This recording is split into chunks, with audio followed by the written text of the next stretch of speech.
मेरा नाम टेसुकांत है और मैं रायपुर छत्तीसगढ़ का निवासी हूँ। मेरा रैंक इस बार यूपीएससी सीएससी में 731 आया है और ये हिस्ट्री मेरा ऑप्शनल सब्जेक्ट था। रिज़ल्ट की एंजाइटी 3-4 दिनों से थी। जैसा कि प्रेडिक्ट किया जा रहा था कि रिज़ल्ट आ जा सकता है, तो वो उस एंजाइटी से काफ़ी रिलीफ मिला। ये मेरा सेकेंड इंटरव्यू था, तो मुझे पता था कि रिज़ल्ट आने के बाद क्या कुछ होता है। पिछली बार मुझे उस PDF में मुझे अपना नाम नहीं मिला था। इस बार मुझे अपना नाम मिला है, तो उस बात का संतोष है, उस बात की खुशी है। सबसे पहले मैंने अपने पापा को कॉल किया था जैसे ही रिज़ल्ट देखा मैंने, और अपने उनके इमोशन को हम दोनों ने साझा किया। उसके बाद से कॉल आए, मैसेज आए, दोस्तों से बात की, दोस्तों को बताया जिन्होंने इतने लंबे समय तक मेरा साथ दिया था, जिन्होंने अपने प्यार से मुझे सींचा था, उन लोगों को मैंने शुक्रिया किया उनका। मैं शायद उतना शुक्रगुजार हो भी नहीं सकता कभी, पर अपनी बातों से उनका शुक्रिया करने की कोशिश किया। दृष्टि IAS में मुझे लगता है कि दृष्टि IAS का वेबसाइट वो रेवोल्यूशन था। मतलब मैं बहुत लंबे समय से दृष्टि IAS के वेबसाइट को पढ़ते आ रहा हूँ। अपने करेंट अफेयर के माध्यम से अपने वैल्यू एडिशन में वो बहुत बड़ा योगदान करता है। उसके बाद मेंस, जब मेरा पहला मेंस था, तब मैंने लाइब्रेरी भी ज्वाइन किया था दृष्टि IAS का। उसमें भी मैं कंसिस्टेंस नहीं था, पर उसके बाद जो ये दूसरा मेंस था मेरा, तब मैंने जब लाइब्रेरी का सही तरीके से उपयोग किया, मुझे लगता है कि वो मेरे जो परिणाम है, जो मेरे रिज़ल्ट है, उसमें उसका काफ़ी बड़ा योगदान है।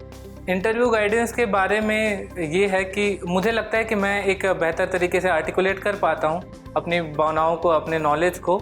तो वो मॉक के माध्यम से अपने आप को देख के, अपने आप को एनालाइज करके, और जो भी पैनल है उनके जो भी बात कहें आपके ऊपर, उनको सुन पाने पे वो आपके इम्प्रूवमेंट के लिए काफ़ी योगदान करता है। मुझे लगता है कि मैं काफ़ी प्रिविलेज बैकग्राउंड से रहा हूँ, तो मुझे लगता है कि इतनी सारी चुनौतियाँ नहीं थी। मैंने इतना समय लिया, वो भी एक किस्म की असफलता रह सकती है, पर चुनौतियाँ इतनी बड़ी नहीं रही जितनी बड़ी चुनौतियाँ मैंने देखा है कि लोगों की ज़िंदगी में होती है। तो मैं अपने आप को उस स्थिति में कभी नहीं देख पाया।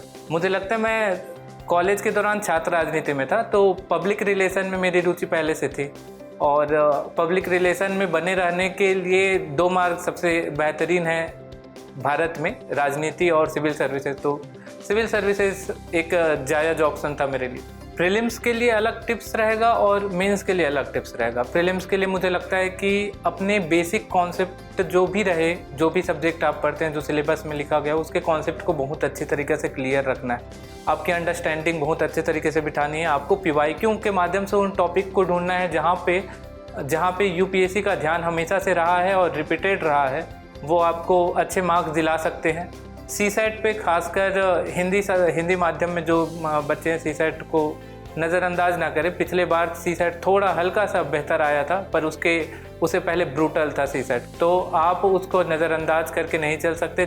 चाहे आपका जो पहले बैकग्राउंड मैथ्स ही रहा हो, मैथ्स था मेरे BSc में, पर मैं CSET फेल किया हूँ, तो ये बात मैं बोल सकता हूँ। और मेंस के लिए अगर बोलना हो, तो मेंस के लिए आप करेंट अफेयर पढ़ते रहिए, वैल्यू एडिशन करते रहिए। आपके जो भी नोट्स हो, अगर वो वैल्यू एडेड नहीं होगा, वो आपको परीक्षा में एज नहीं दिलाएगा, तब तक परिणाम के लिए वो मेहनत पूरी नहीं हो पाएगी। तो आपको वो मेहनत के लिए वो वैल्यू एडिशन करते रहना पड़ेगा, ताकि आपका जो उत्तर पुस्तिका, आपका जो आंसर सीट है, वो यूनिक लगे, वो बेहतर लगे बाकी औरों से।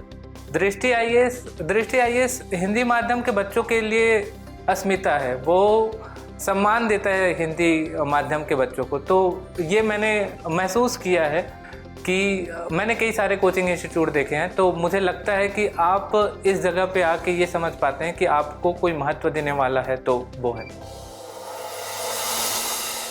डियर व्यूअर्स, अपने एग्जाम की तैयारी को और बेहतर करने के लिए हमारे चैनल को लाइक, शेयर और सब्सक्राइब करना न भूलें।